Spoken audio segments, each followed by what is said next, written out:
Down low to Tweety Santos. Tweety, yes. That's Jomar Santos. Inside, Joko Tayong-Tong with the left-handed scoop. Breaking down the defense.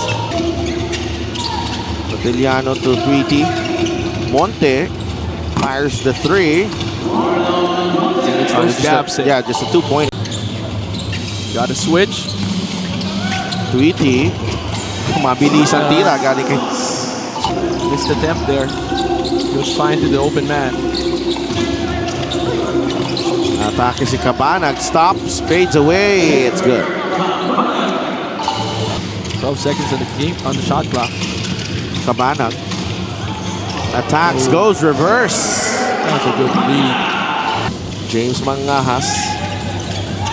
The handoff to Matiliano. Bigay kay Monte. He's been asking for that ball. A late pass still led to a basket. Well, very patient itong Paranaque. Tayong-Tong in a rush. Tayong-Tong drives middle. Leaves it to JJ. Masyado maganda spacing ng Caloocan, but they managed to... It's actually unpredictable, the outcome of the season.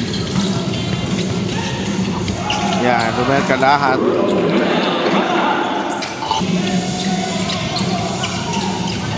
Mangahas, back to Koga. Spins, left-handed scoop is good.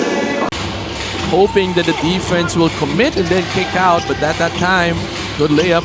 On the other side also, good penetration para dito sa Caloocan. 5 seconds to shot clock. Koga. Hamito, easy two. Will penetrate and he runs into Hamito.